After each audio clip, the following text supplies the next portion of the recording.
Hi, എല്ലാവർക്കും food ഫെറിയിലേക്ക് സ്വാഗതം.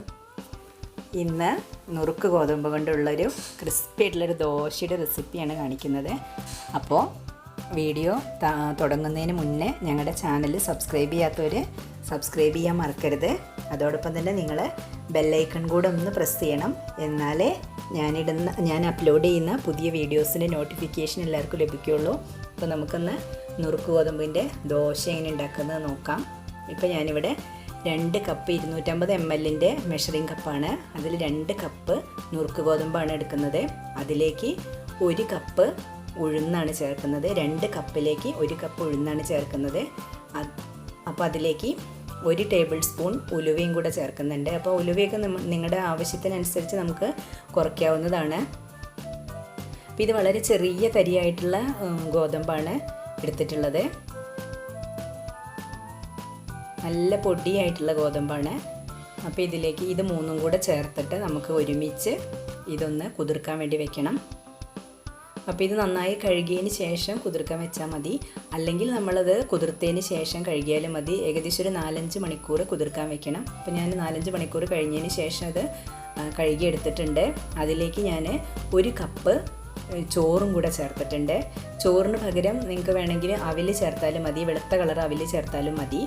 അപ്പോൾ ചോറും കൂടെ ചേർത്ത് കഴിഞ്ഞാൽ നല്ല ക്രിസ്പി ആയിട്ട് വരുള്ളൂ ദോശ. അപ്പോൾ ചോറും കൂടെ ചേർത്ത് ഞാനിതിവിടെ അരച്ചെടുത്തിട്ടുണ്ട്.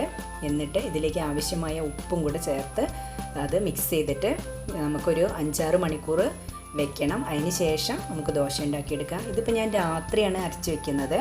അപ്പോൾ അത് പിറ്റേ ദിവസം രാവിലെയാണ് ഉപയോഗിക്കുക. അപ്പോഴേക്കും ഇത് ഏകദേശം റെഡി ആയിട്ടുണ്ടാവും.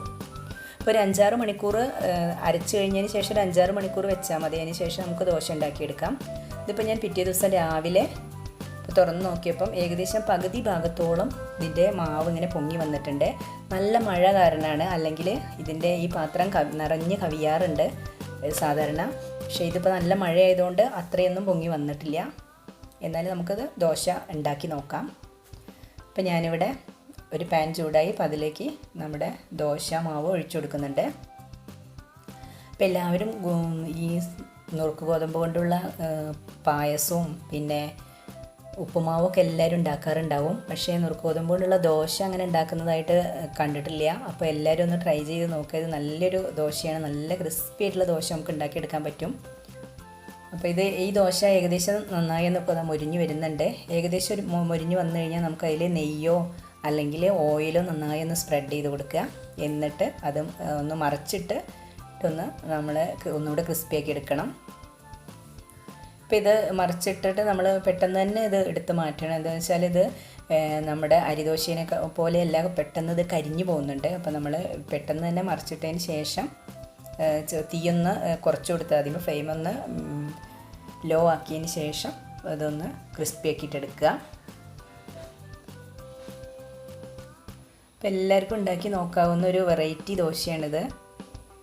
നമ്മൾ അരി കൊണ്ടുള്ള ദോശയും റാഗി കൊണ്ടുള്ള ദോശയും ഒക്കെ ഗോതമ്പ് കൊണ്ടുള്ള ദോശയൊക്കെ നമ്മൾ ഉണ്ടാക്കി നോക്കാറുണ്ട്. പക്ഷേ ഈ ഗോതമ്പ് റവ കൊണ്ട് നമ്മളങ്ങനെ ഉണ്ടാക്കിയത് കണ്ടിട്ടില്ലേ. നുറുക്ക് ഗോതമ്പ് കൊണ്ടുള്ള ദോശ നല്ല ടേസ്റ്റ് ഉണ്ട്.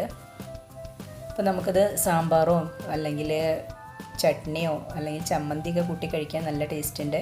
അപ്പോൾ ഇത് കഴിക്കുമ്പോൾ നമുക്ക് അരിയുടെ ദോശ പോലെ തന്നെ തോന്നും.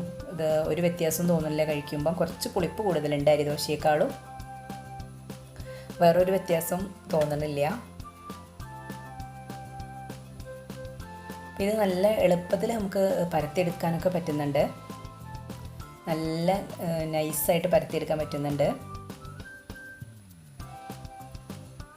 ഇപ്പോൾ 2 ഭാഗവും ഇങ്ങനെ മറിച്ചിട്ട് വേവിച്ചെടുക്കണം.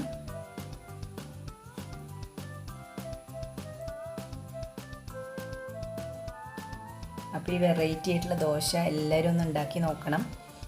എല്ലാവർക്കും ഇഷ്ടമാവുമെന്ന് വിചാരിക്കുന്നു. അപ്പോൾ ഈ റെസിപ്പി ഇഷ്ടമായിച്ചാൽ എല്ലാവരും വീഡിയോ എല്ലാവർക്കും ഷെയർ ചെയ്ത് കൊടുക്കണം. ചാനൽ സബ്സ്ക്രൈബ് ചെയ്യാത്തവർ സബ്സ്ക്രൈബ് ചെയ്യാനും മറക്കരുത്. അപ്പോൾ നല്ല നമുക്ക് ബ്രേക്ക്ഫാസ്റ്റിന് ഉണ്ടാക്കാൻ പറ്റിയൊരു അടിപൊളി ഐറ്റമാണിത്. അപ്പോൾ എല്ലാവരും ഒന്ന് ട്രൈ ചെയ്യണം.